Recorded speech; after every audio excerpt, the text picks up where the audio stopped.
السلام علیکم ورحمت الله وبرکاته. یو ځل سټلایټ په مدد سره سعودي عرب او هغه سره د خوش علاقو د سوران واغستلی شو. بیا د هر علاقې مسافت ناب کړی شو چې د څومره فاصله کې واقع لري سعودي عرب د باز علاقونه. په دې سروې کې باز د سوران داسې دي چې هغه د رسول الله صلی الله علیه وسلم د خبرې تصدیق کوي. هغه خبره کوم چې د الله رسول نن 1400 کاله مخکې موږ تاسو ته بیان کړی و. صحیح مسلم 480 نمبر حدیث کې راځي د ابو هريره رضی الله عنه روایت ده چې رسول الله صلی الله علیه وسلم ته ورس په خشي غوخه پیش کړی شو. د الله رسول الله غنه لګي سو خړه به یو فرمایل چې تاسو ته پته شته چې قیامت ورځ بسنګ وي. د قیامت ورځ بل الله سبحانه و تعالی راټول انسانان په یو میدان کې راجمع کی او دا ټول خلک به د الله د نظر د لاندې وي. نور بډي راخته یو ډیر زیاته ګرمي بوي. د خلک به بل توای چې تاسو د څوک پیژنې چې هغه الله سبحانه و تعالی مخامخ زموږ استاد سفارش وکي او حساب کتاب شروع شي. خلک به راجمع شي او آدم علی السلام به سیبلال شي. هغه ته به وایي چې سفارش وکا نو آدم علی السلام به انکار وکي او د خلک به نوح علی السلام به سراولېږي چې تاسو هغه به سیلال شي.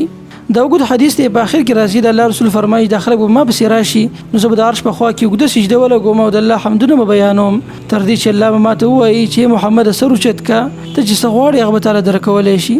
رسول الله صلی الله علیه وسلم به فرمایي چې الله حساب کتاب شروع کا نو الله سبحانه و تعالی به حساب کتاب شروع کی. بیا د الله رسول فرمایل چې زما دی په غزاد باندې قسمی دی چې په لاس کې چې زما ساده یعنی زما دی په الله باندې قسمی چې جنت د دوه دروازو په منځ کې دومره فاصله ده څومره فاصله چې د مکی او د بصری علاقې په منځ کې ده یا د مکی او د هجر علاقې په منځ کې ده. د دې حدیث د اخري الفاظونو د معلومیږي چې د الله رسول د دوه سيزونو په خپل منځ کې موازنه ذکر کوي او دا فرمایي چې مکی ته د دوه خاورونو یو شان دي په فاصله کې.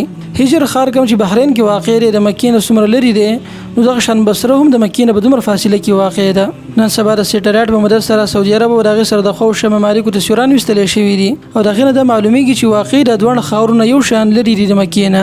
بصره کله او د مکی په منځ کې 1200 کیلومتر فاصله ده. بیا دغه شان مکه او د هجر خار په منځ کې هم 1200 کیلومتر فاصله ده. دا خبره د الله رسول په داسې زمانه کې کړې و چې په دغه زمانه کې سپیمانی نه وي موجود او نه بل څه ټکنالوژي و. خلکو په سارو باندې سفر کوو او چا هم داسې نشو ویلې چې د دوه خاورونو یو شان فاصله کې دي د مکی نه. دا فاصله به هله د شي جوړیږي کله چې د مکی نه د دوه خاورونو طرف ته نیغه کرخرا کاوه نو 1200 کیلومتر فاصله به جوړیږي. اگر چې د خاورونو په منځ کې زی په زی کندي خورونه سیندونه دا فاصله زیاتولې کمولې هم شي. دا ټول تفصیل موږ تاسو سره سټلایټ په مدد سره لیدلې شو. آیا دا هڅه یو اتفاق کېدلی شي؟